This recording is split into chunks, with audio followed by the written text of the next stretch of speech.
उत्तर प्रदेश के जल शक्ति मंत्री स्वतंत्र देव सिंह गुरुवार को लखीमपुर खीरी के तहसील पालिया पहुंचे।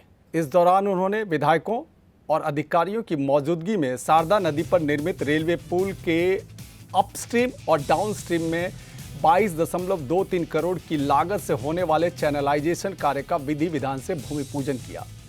इस दौरान उन्होंने 48 परियोजनाओं का लोकार्पण और 20 परियोजनाओं का शिलान्यास भी किया। मंत्री ने नदी तट पर फीता काटकर कार्य का शुभारंभ किया। स्वतंत्र देव सिंह ने भूमि पूजन कार्यक्रम में जनता को संबोधित किया। उन्होंने कहा कि सीएम योगी क्षेत्र के लोगों की जितना चिंता करते हैं उसकी आप कल्पना भी नहीं कर सकते। उन्होंने ही बाढ़ से निजात दिलाने के लिए ड्रेजिंग और बाढ़ बचाव कार्यों को स्वीकृति दी और इसे जमीन पर साकार करने के निर्देश दिए। मंत्री ने कहा कि संवेदनशील और अति संवेदनशील जिलों में बाढ़ नियंत्रण पर किए गए कार्यों से कटान कम हुआ है, जिससे खेती और मकान सुरक्षित हुए हैं और जनहानि शून्य रही है। और साथ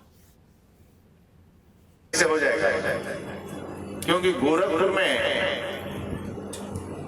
राप्ती को और रोहन नदी को वो ड्रेजिंग के माध्यम से सिंचाई के लिए पानी उपलब्ध कराएगा। उनके ध्यान में था, बोले नहीं ड्रेजिंग करो। अब सीएम साहब ही कह दिए कि ड्रेजिंग करो, तो फिर अधिकारी फिर निर्णय हो गया कि ड्रेजिंग करो, कैसे हो सकता है, सर्वे क्या होता है, ये सब जल्दी करके इसको तुरंत जमीन पर उतारो। इसलिए आदरणीय योगी जी को आप सबके तरफ से एक बार दोनों तालियों के ग्रहण से आदरणीय योगी जी को बधाई। तो हमारे राज्य के मुख्यमंत्री हैं, इतनी चिंता करते हैं जिसकी आप कल्पना नहीं कर सकते। ये नहीं, उनके आने के बाद 17 से आने के बाद जो अति संवेदनशील नदियां, हमारी जितनी भी नदियां, जितने जनपद आते हैं अति संवेदनशील, लखीमपुर हो, सीतापुर, बाराबंकी,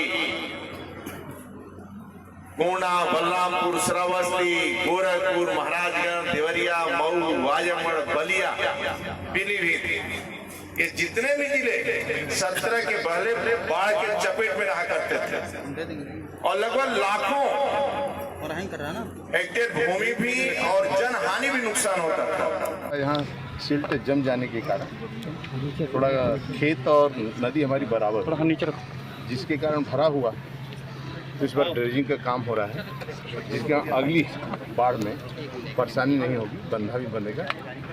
आदरणीय योगी की सरकार पिछले 17 से लेकर जब से सरकार बनी, संवेदनशील अति संवेदनशील भी जनपद रहे, सभी में सुरक्षा, बाढ़ की सुरक्षा का काम होने के कारण कटान भी कम हुआ है, खेती सुरक्षित हुआ है, मकान भी सुरक्षित है, जन की हानि भी एक भी नहीं हुई, जिसके कारण हर जगह काम चल रहा है।